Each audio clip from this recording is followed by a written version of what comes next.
Good afternoon, this is Stormcast, and today I want to talk about something that Marvel needs to stop. So, Uncanny X-Men number 700, X-Men number 35 came out at the end of the Krakoa era, and now we have a new X-Men, and there's going to be a new Uncanny X-Men, and we have this Amazing Spider-Man number 50, but it's also Legacy Era number 944. This is the Zeb Wells series, 51. Avengers number 1. Fist, Moon Knight, Official Country number 0, number 240. Same time, we have Avengers Moon Knight number 6. And this is Iron Man number 19, number 669. It ends next issue. This is not that Marvel needs to stop making comics. It's they need to stop this. A new creative team comes on, and they start the numbering system over again. This is issue 1 of the new series. It doesn't have the legacy number on it, but issue 2 will, and so forth and so on. Zeb Wells is leaving Amazing Spider-Man, which has been bi-weekly, or twice monthly for some time. And, so there are all these new things. But the thing about it is, they're all starting new number ones. But eventually they're going to get the legacy number. And Marvel really just needs to stop. Every time they change. With the Krakoan Age, I understand they want to say this is brand new going forward. And they had said a long time ago, the reason why they do number ones is to give new people a place to start, or a place that they feel like, oh, well, this is the beginning of a storyline. But the real problem with that is they're going to get the legacy numbers. And if a new fan jumps in and says, well, I want to read the previous X-Men book, then they go online to buy it, and there are 8 different copies of X-Men number 1, or Uncanny, or whatever they're going to find. They're going to find these different copies. Especially with the Amazing Spider-Man. This is... They just need to stop with this every time they get a new team to reboot. They should just... I know the story is... Their reasoning is they want to be inclusive. But honestly, the reason why they number ones is they want to sell... Number 1 books often sell really well. Short-term gain. They can do a bunch of variant covers, yada, yada, yada, yada. And that's all it is, short-term gain. People will jump in on the new Moon Knight. And, it's... Jed MacKay is going to be the writer again. He wrote the last one. He's writing the Adventures of Moon Knight now. Mark Spector's coming back. And it's going to start with a new number 1. It's already in the previews. And honestly, it feels more like...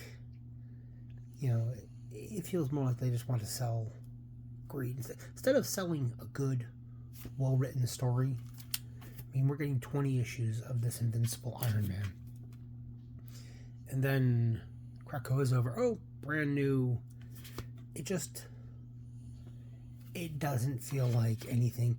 And the worst thing about it is when they often change their teams, especially between Jed MacKay's and the last one with the Avengers 1 million BC.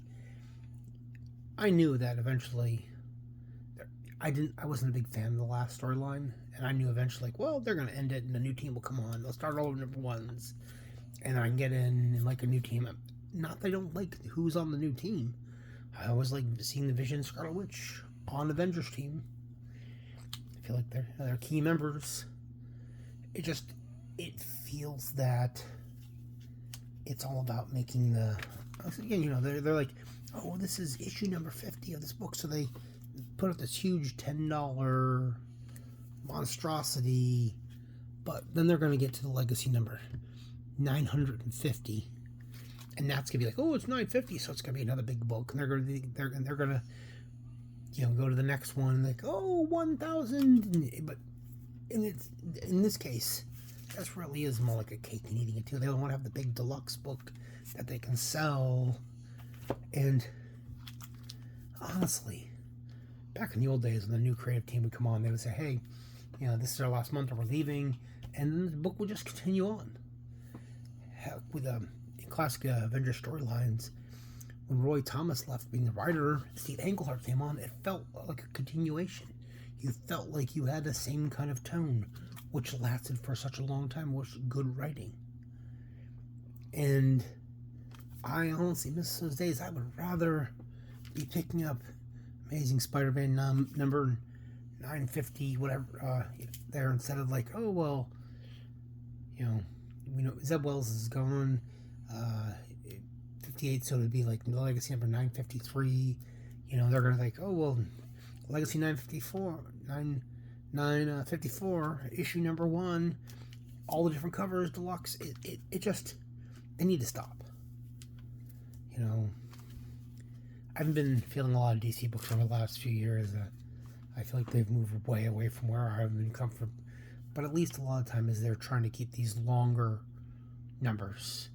Yes, Batman, they did end all their stuff for the new 52. And they've kind of gone along, they're kind of going along with numbers. But, you have less volumes of Batman and Detective Comics and Action Comics. Whereas there are multiple volumes of Amazing Spider-Man. Or maybe make it easier for the family. They put the new Amazing Spider-Man. They put Amazing Spider-Man and they put a big V8 or whatever volume it's going to be on the books. Maybe the new X-Men, instead of saying X-Men number 1, it should say Volume 7, Volume 8. Again, it would make it easier for newer fans who want to buy back issues to hunt down them without having to look through all various kinds of comic apps and things like that. Another Iron Man number 1 is coming. I mean, how many Iron Man number 1s have we had in this century alone? Yeah. I just feel that, not that I don't want to see Mark Spector again, but honestly, couldn't they have gone back to the old numbering? Jed MacKay is going to still be the writer. He's doing his Avengers of Moon Knight, but either September or October, then Moon Knight Fist of Khonshu number 1 comes out. Brand new cover, brand new thing. Same old characters, same old storyline. It just feels cynical. And it feels like they're more about just wanting to publishing number 1 with a bunch of variant covers instead of just tell us a good connective storyline.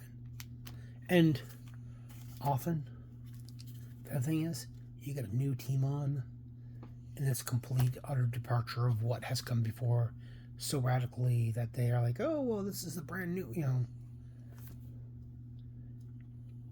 It just, I prefer longer, continuous numbers. I would rather like I said, I'd rather be picking up the high 900s, 800s, or whatever the Avengers is at, instead of, when Jed MacKay leaves and a year and a half of telling a story, the new team comes on, the brand new number 1s, brand new radical. Also, not every time, but a new team takes over, they don't need to change everything. I understand with the Avengers team, a lot of times a new team come on and they would have the time of the changing of the guard, but it wasn't such a completely, utterly drastic book that you felt like, it made the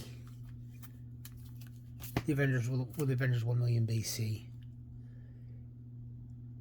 just felt so weird and different than the previous. Now you come to this where it has a complete different set of,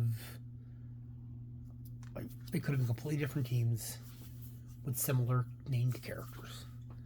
Anyways, I'm sorry I didn't mean to rant about this. It just bothered me, especially with, not that I'm not glad about Mark Spector coming back, but this snuck out in Blood Hunt, and we got the announcement of Zeb Wells, and the Krakoa Age is over.